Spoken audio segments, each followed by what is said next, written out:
불이 다 꺼지고 조용한 노래가 예배당에 울려 퍼지면 우린 자연스럽게 졸리죠. 네, 괜찮습니다. 졸아도 좋습니다. 네. 편안한 마음으로 우리 주님께 여러분의 몸과 마음을 맡기는 것, 이것이 더 중요하다고 저는 생각합니다. 물론 의식이 있는 상황에서 우리 주님을 찬양하는 것도 너무 좋고 중요하지만, 우리 의식이 몽롱한 상황에서도 우리가 주님 앞에 또 주님 안에서 평안하고 안식할 수 있다면 그것도 너무나 행복한 일이다, 그런 생각을 해봅니다. 네, 어김없이 오늘도 머리 색깔이 바뀐 분이 있어서 제 마음에 큰 기쁨이 있네요. 자주자주 바꿔주시기를 바랍니다. 여러분, 걸어서 직접 한강에 있는 다리를 건너본 적 있나요? 한번 손 들어볼래요? 걸어서 건너본 적 있다. 오, 수민 있었구나. 네, 어느 다리를 건넜습니까? 어느 다리인지 기억이 안 나지만 다리를 건넜군요. 반포대교? 아니에요? 제가 어렸을 때 저희 어머니와 함께 성수대교를 건넌 적이 있었는데요. 다리를 이제 걸어서 건넜죠. 버스를 잘못 내려가지고 저희 어머니랑 같이 걸어갔습니다. 아주 추운 겨울이었는데요. 강바람이 너무 매섭고 손발이 얼음이 됐습니다. 제 엄마도 제 어머니도 되게 미안해하셨어요, 저한테. 제가 어렸을 때거든요. 초등학교 1, 2학년 때였던 것 같은데,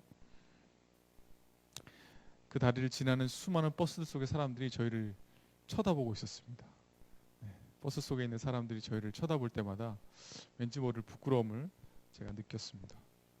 또한 동시에 되게 신기하기도 했었어요. 한강 다리를 직접 이렇게 걸어서 건너는 게 그렇게 맞는 일반적인 경험은 아니잖아요. 굉장히 특별하고 독특한 경험이었습니다. 뭔가 특별한 경험 같았던 거죠. 그때도 느꼈던 거지만 강북과 강남이 되게 차이가 많이 난다라는 생각을 했었거든요. 게다가 이제 다리를 건너는 중간, 한강의 그 중간 지점에서 바라보는 어떤 풍경 있잖아요. 물의 유속 흐름, 또 강북과 강남을 가운데서 서로 보고 있는 저의 모습. 그리고 너무 추웠었어요.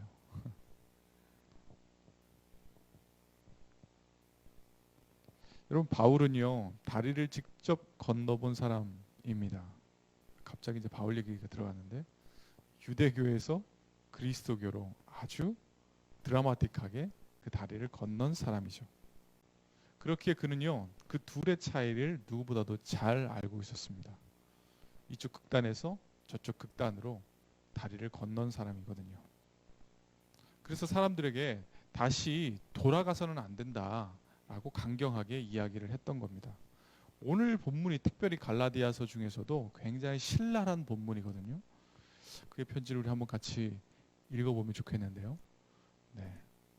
갈라디아서 3장 1절부터 18절 말씀입니다. 제가 한 절 읽고 여러분 한 절 읽고, 여러분 좀 큰 소리로 읽어주시기를 부탁드립니다. 어리석은 갈라디아 사람들이여, 예수 그리스도께서 십자가에 못 박히시는 모습이 여러분 눈앞에 선한데 누가 여러분을 홀렸습니까?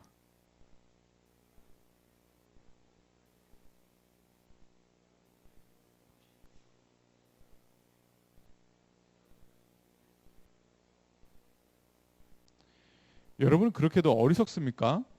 성령으로 시작하였다가 이제 와서 육체로 끝마치려고 합니까?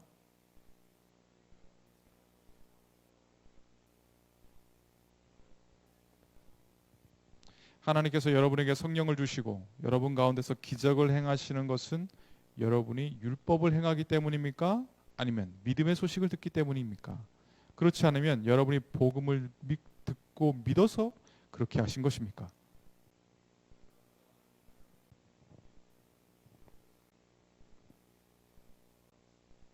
그러므로 믿음에서 난 사람들이야말로 아브라함의 자손임을 여러분은 아십시오.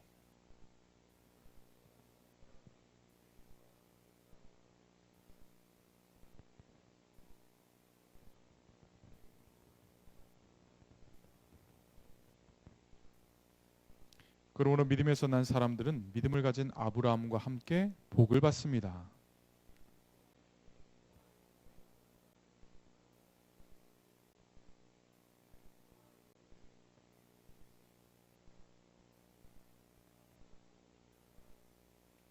하나님 앞에서는 율법으로는 아무도 의롭게 되지 못한다는 것이 명백합니다.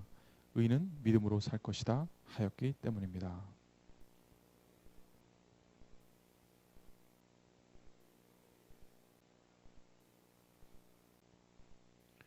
그리스도께서 우리를 위하여 저주를 받은 사람이 되심으로써 우리를 율법의 저주에서 속량해 주셨습니다. 기록된 바 나무에 달린 자는 모두 저주를 받은 자이다 하였기 때문입니다.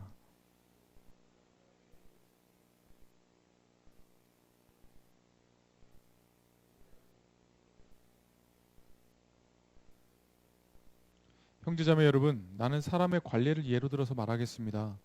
어떤 사람이 적법하게 유언을 작성해 놓으면 아무도 그것을 무효로 하거나 거기에다가 어떤 것을 덧붙일 수 없습니다.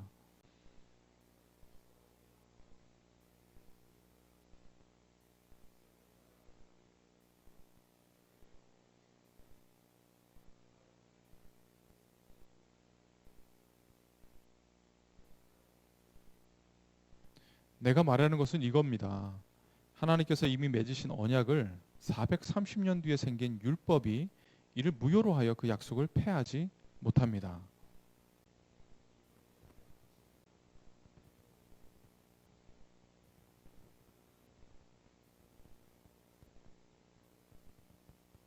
아멘. 네, 잘 읽어주셨습니다. 감사합니다. 저는 매번 이 구절을 볼 때마다 깜짝깜짝 놀랍니다. 자신이 섬겼던 갈라디아 교인들에게 어리석다라는 말을 2번이나 반복해서 사용하고 있어요. 아무리 어리석고 바보 같다 하더라도 편지 이렇게 대놓고 쓰는 것은 좀 민망하죠. 이런 단어도 그렇지만 어리석다라는 이 단어도 좀 그렇지만 그 1절 뒤에 보면 이런 문장이 있잖아요. 예수 그리스도께서 십자가에 못 박히신 모습이 여러분 눈앞에 선한데 누가 여러분을 홀렸습니까? 이렇게 표현했단 말이죠. 여러분 그 당시 그리스도인이라면 십자가에 달려서 피 흘리시는 예수님의 그 모습을 항상 상상했을 겁니다. 아마 예수님의 십자가를 직접 본 사람도 있었을 겁니다.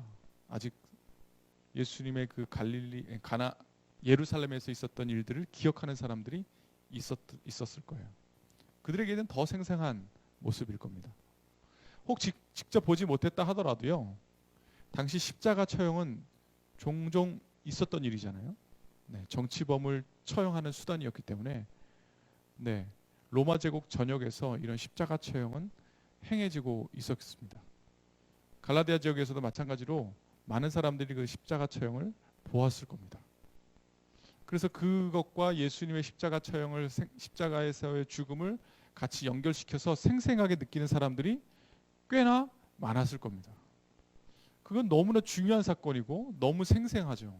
누군가의 죽음을 그렇게 본다는 것, 그렇게 상상한다는 것 자체는 너무나 고통스러운 일뿐만 아니라 어떻게 보면 굉장히 오래 기억에 남는 그런 일일 것입니다. 마치 근데 그런 사람들에게 예수 그리스도의 십자가를 지금 무시하거나 배반하는 것처럼 그렇게 말을 한 거예요. 바울이.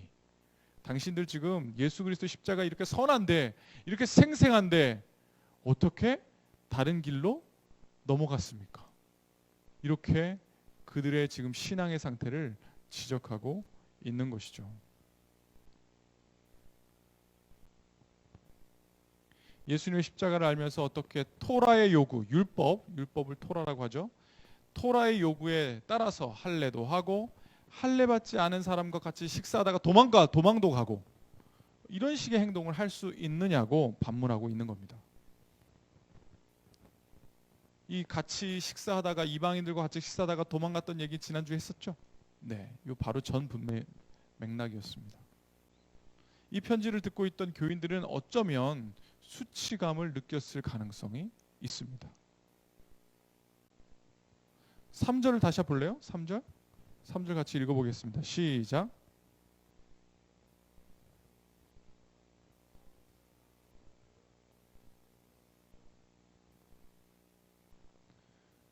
어떻게 이렇게 어리석을 수가 있습니까? 이렇게 물어보잖아요.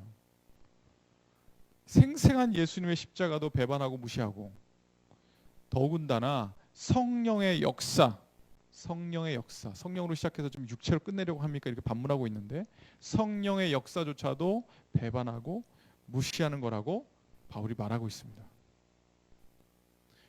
여러분, 분명한 것은 당시에 그리스도인이 된 사람들이요, 토라를 열심히 지켰기 때문에 성령을 받은 것입니까? 아니죠. 아니잖아요. 율법의 말씀을 열심히 지켰기 때문에 성령을 받은 것이 결코 아니었습니다. 예수님께서 예수님의 십자가와 부활을 듣고 그것을 믿고 그분을 주님으로 따르기로 결정했기 때문에 그 순간에 성령님을 받았던 것이잖아요. 처음 성령님이 오셨던 것, 우리 사도행전에 잘 기록되어 있는데, 예수께서 부활하신 후 하늘로 올라가시기 전에 예루살렘에서 성령을 기다리라고 말씀하셨는데, 그러면 성령이 오실 것이라고 약속해 주셨는데, 그래서 실제 제자들이 다 같이 기다렸었죠. 기억나시죠? 다 같이 기다리다가 기도하면서 주님의 약속을 믿고 신뢰하며 기다리다가 성령을 받게 됩니다. 그러니까 바울은 아주 확신 있게 말하고 있는 거예요. 토라의 실천으로 성령을 받은 것이 아니다. 예수님의 십자가 부활을 듣고 믿고 따르는 자들에게 성령이 임한 것이다. 이렇게 듣고 믿고 따름을 통해 성령님이 오셨는데, 그 성령님을 배반하고 혹은 무시하고 다시 예전의 방식, 즉 토라의 엄격한 실천으로 성령을 받으려고 한다면, 성령의 역사를 추동하려고 한다면, 그 시도는 바울에게 있어서 너무 말도 안 되는 시도고 다시 다리를 뒤로 넘어가는 그런 행위이다라고 생각한 것이죠. 그래서 강력하게 반대하고 있고, 이 편지에다가 어리석은 갈라디아인이여 이렇게 표현했던 것입니다. 그렇게 여러분, 과거의 삶으로 돌아가려고 하는 것, 토라를 적극적으로 실천해서 구원 내지는 성령을 얻으려고 했던 그들의 태도는, 여러분, 바울은 그런 태도를 뭐라고 표현했냐면 육체라고 표현했어요. 사르크스라는 그 헬라어가 있는데 그걸 표현했습니다. 3절에서 말하는 성령에서 시작해서 육체로 끝나려고 하느냐가 이 사르크스예요. 여기서 말하는 이 사르크스는 토라를 지키려는 유대인의 열정을 의미합니다. 토라를 지킴으로 의로움과 구원에 이르려는 유대인들의 인간적 열망과 열정이 사르크입니다. 바울은요, 이 몸에 대한 단어를 크게 두 가지를 사용하고 있어요. 헬라어로. 우리도 몸이 있고 또 뭐가 있죠? 신체가 있고 뭐 육체가 있고, 이렇게 다양한 단어가 있는 것처럼 바울도요, 여러 헬라어를 사용하는데 약간 용법이 좀 다릅니다. 두 가지 용어가 있어요. 하나는 소마, 이건 몸이에요. 이거는 중립적인 몸입니다. 그냥 우리 피지컬한 육체를 얘기하는 거예요. 근데 오늘 방금 썼던 그 사르크 혹은 사르크스, 이거는 죄된 몸입니다. 죄의 체계와 죄의 열망이, 그 욕망이 붙어있는 몸이에요. 여기서 다르게 쓰인 겁니다. 이 사르크스로 쓰이게 되면 죄의 체계, 죄의 욕망이 붙어있는 죄된 몸이다라는 의미로 쓰인 거예요. 같은 육체가 같은 단어가 아니라는 것이죠. 여러분 충분히 이해하실 수 있죠. 네.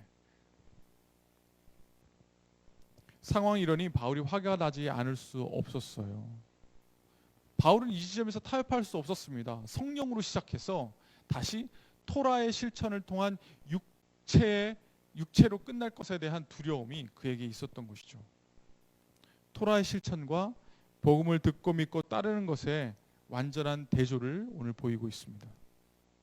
토라의 실천은 인간의 노력으로 구원에 도달하겠다는 인간의 열망과 열정이 그 근본에 놓여 있는 것이죠. 이건 인류 역사의 무수한 종교 행위에서 보이는 인간의 자기 구원 방식입니다. 다른 종교에서 보여주고 있는 모습이에요.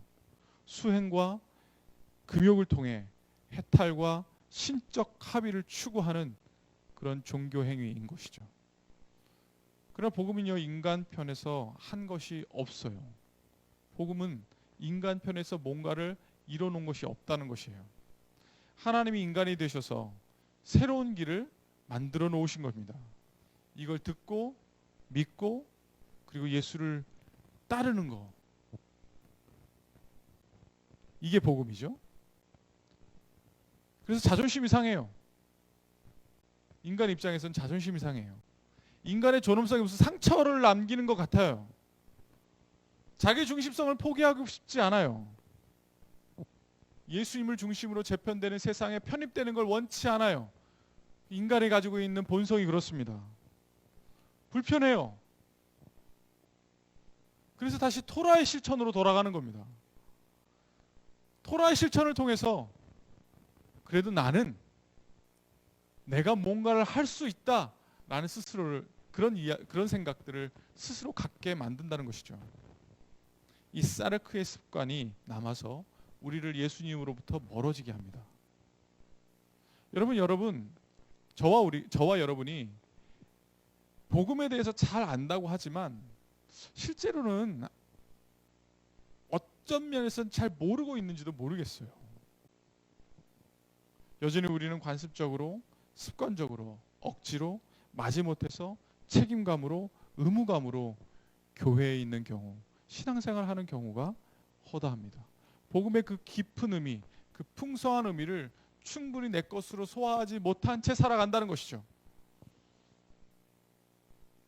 그 쉽지는 않죠. 네, 그 쉬운 일은 아니라고 생각합니다. 그럼에도 불구하고 우리는 계속 그 복음 그 자체가 도대체 얼마나 풍성하고 얼마나 깊이 있고 얼마나 의미가 풍성한지에 대해서 계속 연구하고 공부하고 계속 묵상하고 그 자리에 서 있어야 한다는 것입니다.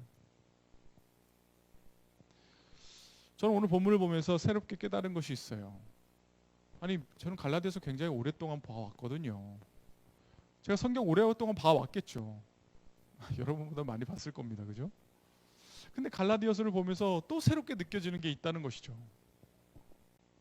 바울은 의롭게 되는 것에 대해서 강조하는 것, 그것도 있어요. 2장과 3장에 걸쳐서 의롭게 되자, 믿음으로 의롭게 되는 것은 이런 거야 라고 설명을 합니다만, 또 어떤 부분에서는 굉장히 중요하게 성령을 받는 것에 대해서도 상당히 강조하고 있어요. 굉장히 높은 비중을 두고 이야기하고 있는 거예요. 저는 그동안 잘 눈치채지 못했습니다. 갈라디아서는요, 이신칭의의 복음을 얘기한다, 혹은 자유의 복음에 대해서 얘기한다는 생각을 갖고 있었어요. 그런 이미지가 있었어요. 그러나 오늘 본문들을 잘 눈여겨 살펴보니까 물론 그런 요소도 있지만 성령님을 굉장히 강조하고 있음을 보게 돼요. 너희가 성령으로 시작해서 육체로 끝내려느냐, 이런 말 하나하나가, 그리고 그들이 구원받았다는 그 사실을 성령님이 증명하고 있다는 사실을 오늘 본문이 보여주고 있는데, 그런 것 언급 하나하나가 성령님에 대해서 굉장히 심도 있게 생각하고 있구나라는 생각을 하게 된다는 것입니다. 토라의 실천이 아니라 복음을 믿음으로 성령을 받았다는 바울의 말이 오늘 본문에서 아주 밝게 빛나고 있다는 거예요.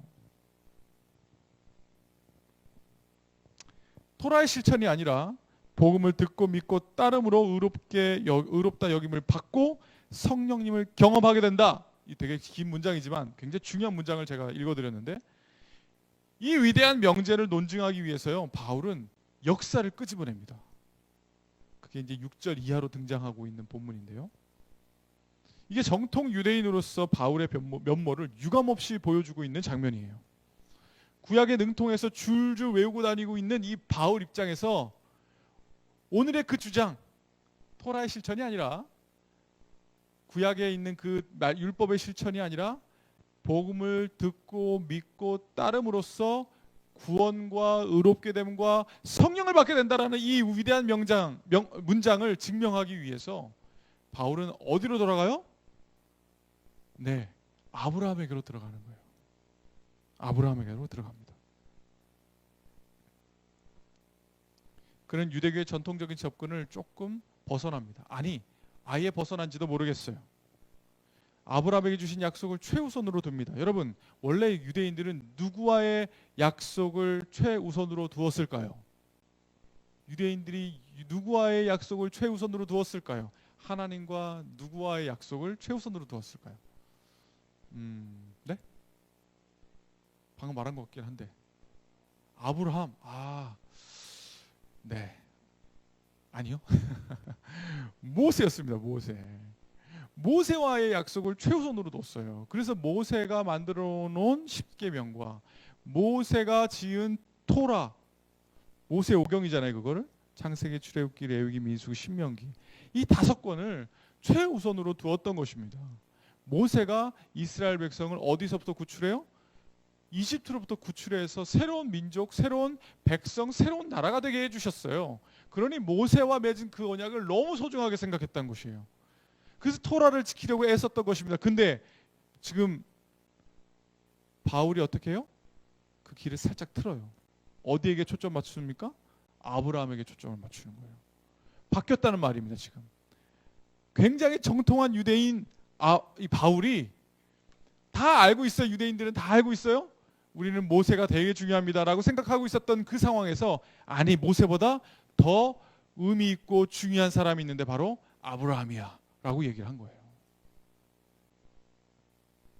여러분 6절과 8절을 한번 읽어보겠습니다. 3개 구절을 쭉 읽어보겠습니다. 시작. 아브라함이 하나님을 믿으니 하나님께서 그것을 의로운 일로 여겨주셨다는 것과 같습니다. 그러므로 믿음에서 난 사람들이야말로 아브라함의 자손임을 여러분 아십시오. 또 하나님께서 이방 사람을 믿음에 근거하여 의롭다고 여겨주신다는 것을 성경은 미리 알고서 아브라함에게 모든 민족이 너로 말미암아 복을 받을 것이다 하는 기쁜 소식을 미리 전하였습니다. 그러므로 믿음에서 난 사람들은 믿음을 가진 아브라함과 함께 복을 받습니다. 이렇게 인용을 했어요. 여러분 바울은 창세기에서 창세기의 2가지 본문을 인용하고 있어요. 첫 번째는 창세기 15장 6절에 나와 있는 본문인데 오늘 15장 6절에 표현된 것을 6절에다가 지금 적어놓죠. 아브라함이 하나님을 믿으니 하나님께서 그것을 의로운 일로 여겨주셨다. 이런 표현을 인용한 것입니다. 여러분 창세기 15장이 어떤 상황이었는지 아세요? 근데 잠깐만 한번 돌이켜 봅시다. 창세기에 있는 아브라함은 어떤 존재죠? 네, 갈대아 우르에서 하나님 부르심을 받아 가나안 땅으로 이주한 사람이었잖아요. 그때 몇 살 정도 됐어요? 75살 정도 되는 것이에요. 굉장히 나이가 들었던 분이셨어요. 근데 이 15장으로 오면요. 그때 12장인데 15장에 오면요. 하나님께서 약속을 주셨잖아요. 너의 자손을 아주 크게 장대하게 하겠다. 굉장히 많은 자손이 너로 통해서 나올 것이다. 이런 얘기를 했는데 15장에 가서도 여전히 자신을 통해서 아들이 나오지 않았어요. 그것 때문에 마음이 좀 힘들었었는데 하나님께서 나타나셔서 꿈에 아브라함에게 이 별을 보여주시면서 이 별만큼 무수히 많은 자손을 너에게 주겠다라고 다시 한번 약속을 주셨어요. 그때 그것을 아브라함이 어떻게 합니까? 믿었어요. 그 약속을 믿어요. 믿고 제가 그 약속을 믿고 살겠습니다라고 대답을 하니까 하나님께서 그것을 보시니 야, 넌 진짜 의롭구나라고 여겨주셨다는 것이에요. 그 본문이 오늘 이 15장 6절에 있는 본문을 지금 어디서? 갈라디아서 3장 6절에서 인용하고 있다는 것입니다. 이것은 할례를 받기 전입니다. 모세의 율법이 등장하기 전이에요. 의로 여겨주시는 것은 약속에 대한 믿음에서 나온다는 사실을 바울이 아브라함을 통해서 논증하고 있습니다. 괜찮은 논증이었어요? 여러분 아브라함의 논증을 한번 평가해 보세요. 바울의 논증을. 괜찮은 논증이었습니까? 유대인에게 설득력 있을까요? 설득력 있었을지 모르겠어요. 여러분 8절도요. 또 인용을 하는데 창세기 12장 3절의 말씀을 인용한 겁니다. 아브라함을 처음 부를 때 하나님께서 약속을 주셨죠. 그를 복의 근원으로 삼아 주겠다. 그래서 모든 민족이 너를 통해 복을 얻게 될 것이다. 이런 약속을 12장 3절에서 해주십니다. 근데 바울은 이걸 이렇게 해석하는 거예요. 뭐라고 해석해요? 이방인들이 구원의 복을 누리게 될 것인데 그것은 아브라함이 그랬던 것처럼 이방인들도 하나님의 약속의 복음을 듣고 믿을 때 그 방식으로 의롭게 될 것이다라는 것. 이런 복을 누리게 될 거라는 것을 과거에 창세기에서 아브라함에게 주신 그 말씀을 통해서 논증해 볼 수 있다라고 바울이 얘기하고 있는 것입니다. 여러분 다른 유대인들은 이 말씀을 귀 기울여 듣지 않았어요. 중요한 구절로 보지 않았습니다. 모든 민족이 약속을 믿음으로 구원의 복을 누리게 될 것이다라는 이 명제에 대한 이 아브라함의 그 약속에서 등장한 그 명제를 다른 유대인들은 충분히 인식하지 못했습니다. 그걸 보지 못했던 거예요. 그런데 바울은 그것을 보았어요. 그런 일이 벌어지고 있구나.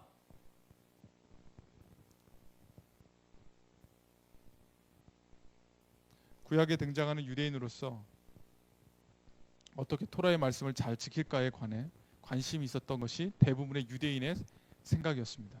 하지만 예수님을 만난 바울은 드라마처럼 아브라함의 이야기를 중심으로 자신의 그 신학적 논증을 세워가는 것이죠. 여기서 하나만 더 짚고 넘어갑시다. 네, 지금 제가 이 구약과 신약을 왔다 갔다 해서 여러분 헷갈릴 수가 있는데 하나만 더 짚고 넘어갔으면 좋겠어요. 여러분, 아브라함에게 믿음이란 무엇일까요? 여러분, 그건 단순히 하나님이 있다는 사실에 대한 인식인가요? 하나님이 계셔, 이런 사실을 믿었다는 얘기입니까? 한번 생각해 보세요. 아닙니다, 여러분. 하나님의 존재뿐 아니라 그분의 성품과 약속에 대한 신뢰이죠. 그 약속을 신뢰하기에 일어나는 마음의 결단도 행동의 변화도 자연스럽게 따라오게 됩니다. 이게 믿음입니다. 신뢰와 따름. 신뢰와 따름. 이것이 믿음이죠. 따라서 믿음은 눈에 보이는 확실한 과학적 사실을 인지하고 확신하는 것과는 좀 달라요.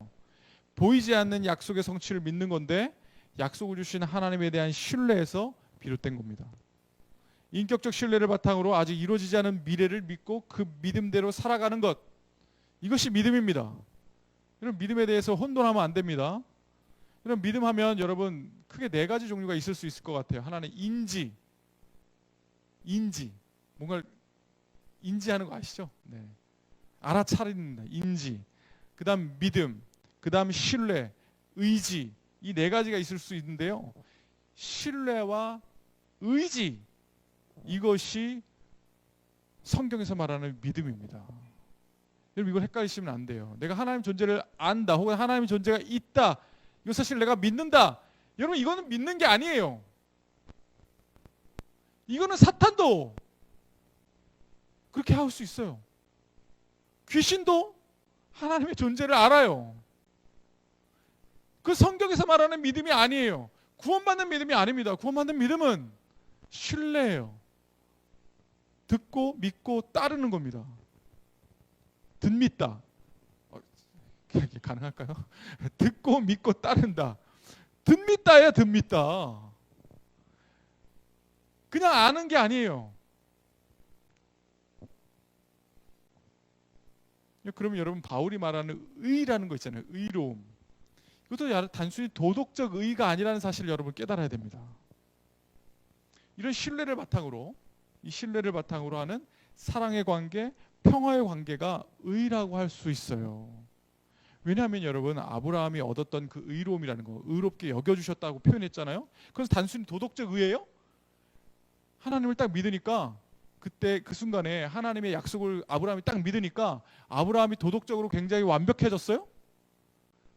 윤리적으로 완전해졌어요? 한번 생각해 보세요.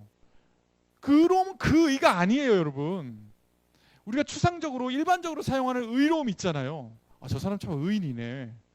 와, 저 사람은 윤리적으로 아주 완벽하네.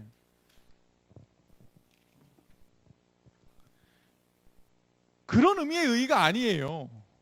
하나님과의 관계가 올바로 설정되었음을 보여주는 그 단어가 의로움입니다.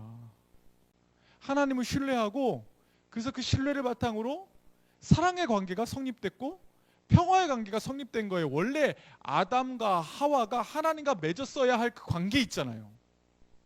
하나님 온전히 신뢰해서 자연 만물을 하나님 중심으로 잘 다스리고 경영하는 것, 하나만 하지 않는 거 있잖아요. 선과 악을 알게 하는 나무는 먹지 않는 것, 하나님의 그 말씀은 어기지 않으면서 이 자연 만물을 잘 통치하고 다스리는 거, 경영하는 거, 그러면서 하나님과 계속 그런 관계를 유지하는 거, 이게 의로움이라는 거예요. 성경에서 말하는 의로움은 도덕적 의가 아닙니다. 물론 이제 여러분, 조금 더 이제 바울 신학을 들어가면 그 의로움이 법정적 의냐, 뭐 관계적 의냐, 뭐 이런 얘기 나오는데, 저는 여러분 복잡하게 생각하지 마세요. 하나님과 올바른 관계, 사랑의 관계, 평화의 관계를 내가 맺고 있으면 그게 의로움이라는 거예요. 하나님의 그 약속을 믿으니, 하나님의 성품을 바탕으로 그 약속을 믿으니 아브라함을 의롭다 여겨주신 것처럼 예수 그리스도를 통해서 우리에게 주신 그 약속을 듣고 믿고 따르면 그 신뢰, 그 믿음을 통해서 우리가 의롭게 된다는 거예요. 하나님과의 관계가 원래 맺어야 할 그 아름다운 관계로 들어가게 된다는 말입니다. 이걸 여러분 이렇게 해석하셔야 돼요. 이신칭의 해서 내가 믿으면 난 의롭게 된다, 이런 너무 단순한 방식으로 줄여버리면 헷갈려요. 이게 무슨 말이지? 내가 의롭게 된다는 말은 뭐지? 내가 의인이 된다는 얘기인가? 나는 의인은 아닌데 도대체 뭐지? 이렇게 헷갈리게 된다는 거예요. 그러나 바울만 봐도 그걸 어디서 가져왔습니까? 그 개념을 아브라함의 이야기에서 가져왔단 말이죠. 이야기에서 추출하지 않으면, 이야기로부터, 그 문맥으로부터 가져오지 않으면 그 개념이 다 무너져 버리게 됩니다. 아브라함의 얘기가 그래서 중요한 거예요. 거기서 등장하는 의로 여겨주셨다는 그 얘기가, 바울이 그 얘기를 가져와서 믿음, 즉 하나님을 신뢰하고 따름으로써, 듣고 믿고 따름으로써 하나님과의 관계가 올바로 설정되는 그 의로움으로 들어갔다는 얘기입니다. 이거 여러분 마음에 꼭 품고 있어야 돼요. 그러니까 여러분 그동안 이제 믿음 그럴 때는 믿음이 뭐지? 인진가, believe 이런 식으로 여러분 한 단어로 여러분 그렇게 생각하지 마세요. 어떻게 생각해야 돼? 제가 방금 얘기했죠? 듣믿다. 듣믿다라고 해요. 듣믿다. 듣고 믿고 따라야 되는 거예요. 여러분 신뢰하지 않으면 따를 수 없죠. 따르면 신뢰에서 나오거든요. 그리고 우리가 딱 의롭게 된다 이런 말은요, 단순히 도덕적 의의가 아니에요. 이걸 잘 마음속에 담고 있어야 됩니다.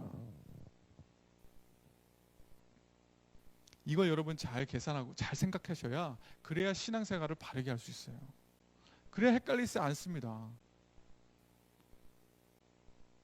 여러분 바울이 이신칭의를 굉장히 강조하는 것 같지만, 그런 것처럼 보이지만 그 부분도 맞는 말이죠.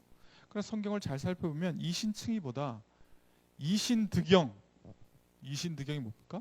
믿음으로 하나님의 영을 얻는다, 이런 표현이 나와요. 그게 14절인데요. 우리 14절을 같이 읽어볼까요? 14절 시작.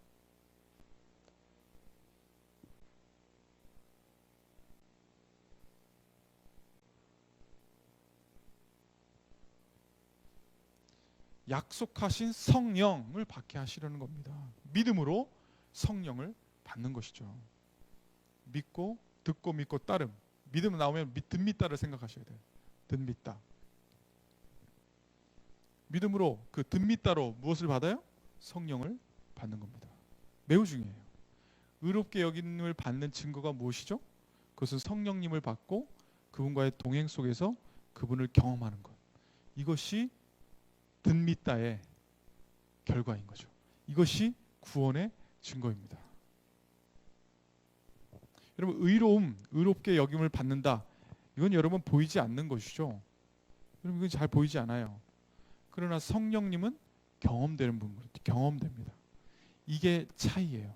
의로움은 내가 복음이라는 일종의 약속을 믿고 따르면 선포되는 어떤 나에게 주어진 선포되는 말일 수 있어요.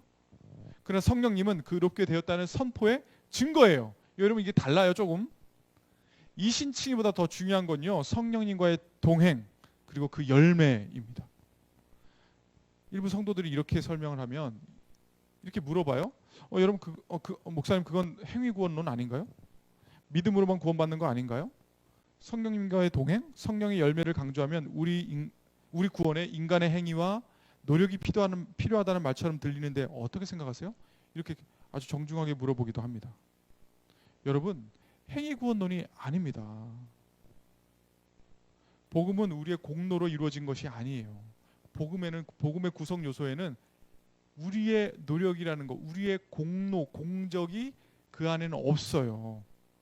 복음에는 하나님께서 하신 일들로 구성되어 있어요.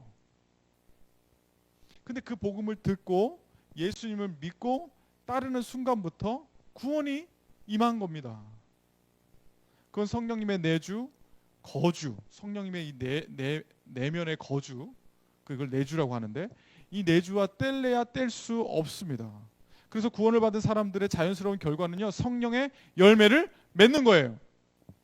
이건 여러분 행위 구원론이 아니에요. 여러분 헷갈리지 마세요. 복음 구원론이고 믿음 구원론이고 성령 구원론이죠. 왜 행위 구원론이라고 말씀하세요? 우리 행위로 복음을 구성한 게 아닙니다. 복된 소식은 하나님께서 하신 일이죠. 성령의 열매로서의 행위는 조건이 아니라 결과라는 말이에요.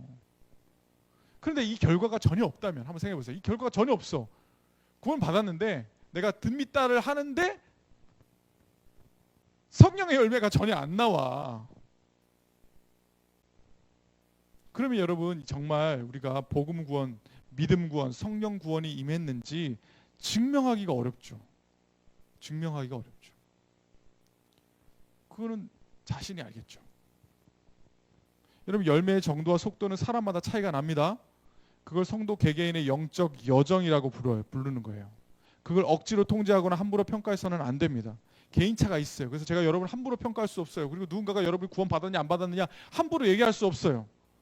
다 개인차가 있으니까, 영적 여정이 있으니까. 그럼에도 불구하고 여러분 정말 구원받은 사람들은요, 성령의 열매가 조금씩, 성령으로부터 비롯된 변화가 조금씩 일어난다는 것입니다.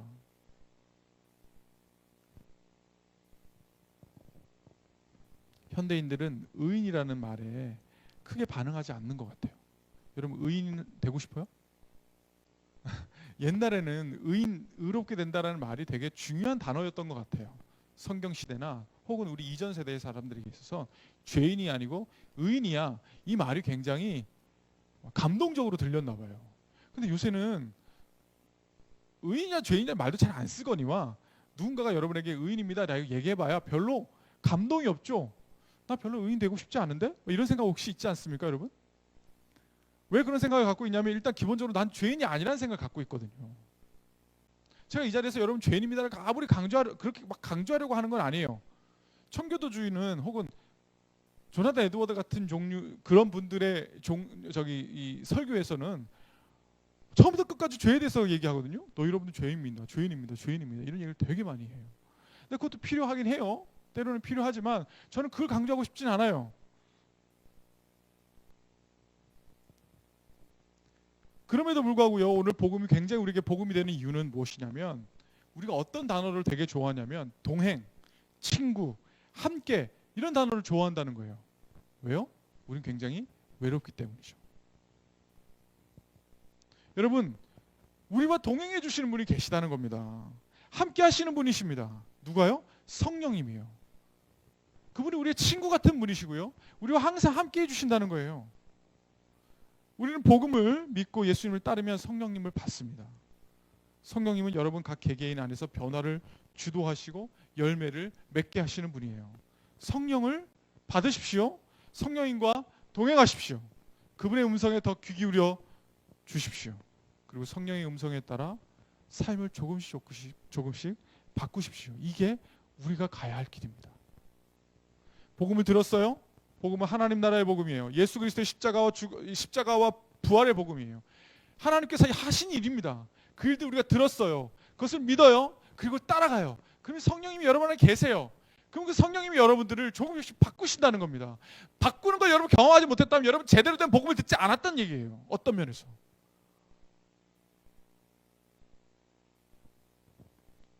15절과 18절은요 오늘 넘어가려고 해요. 제가 말씀을 준비하다 보니까 상당히 길어졌어요.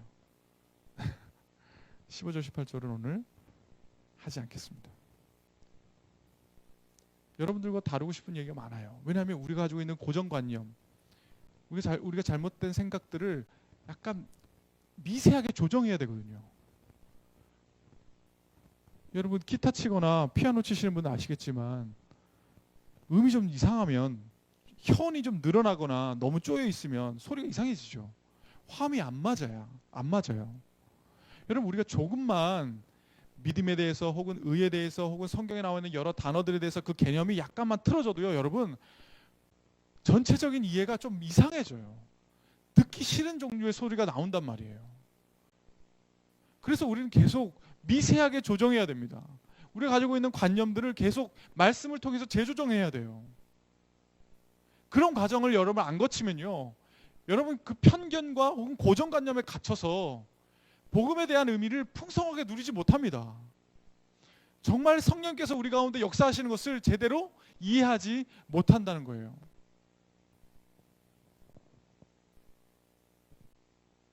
우린 때로 달을 가리키는 손가락에 집중하느라 정작 달은 못 쳐다보는 그런 경우가 있습니다.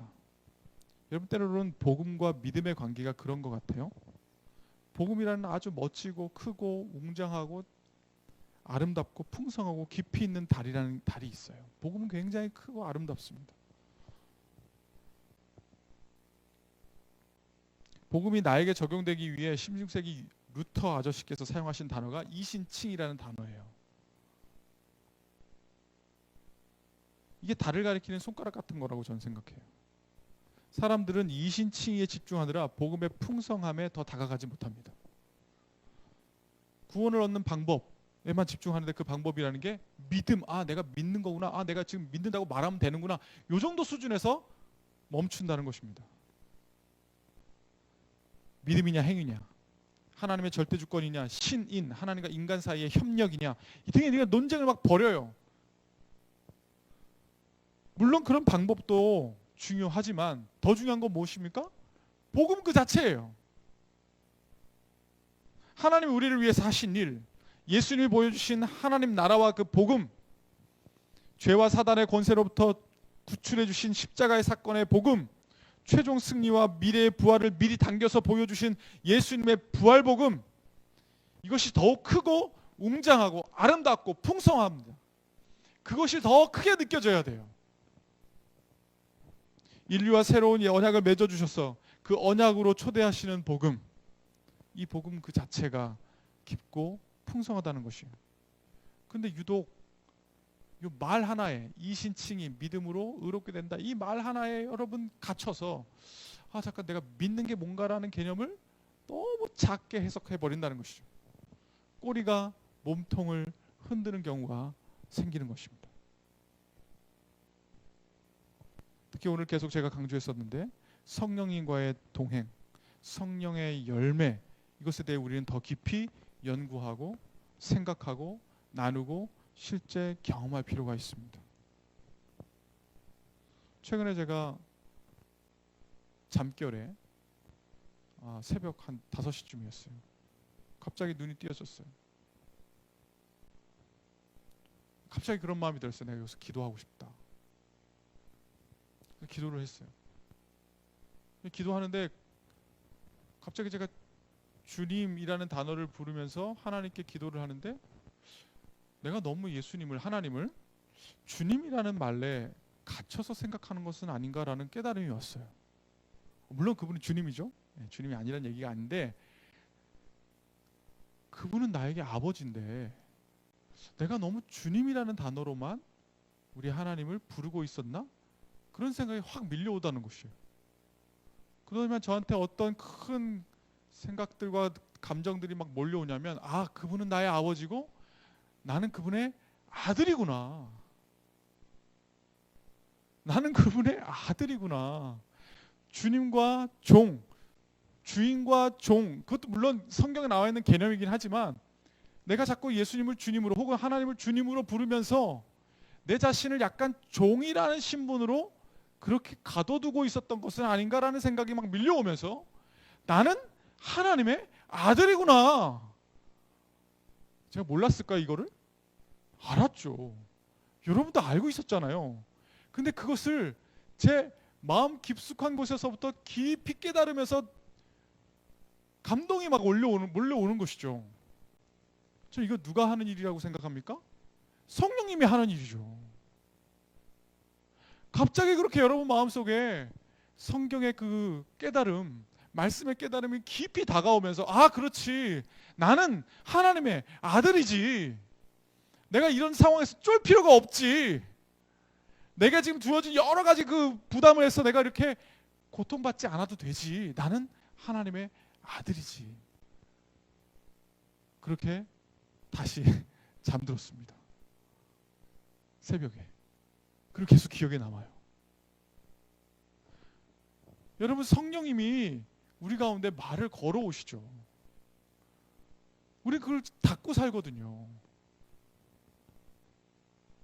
우리가 알고 있는 거하고 다른 거예요, 여러분. 내가 지식으로 아는 거랑 내 마음속 깊은 곳에서 울려서 내 마음을 막 감동시키는 거랑 다른 겁니다.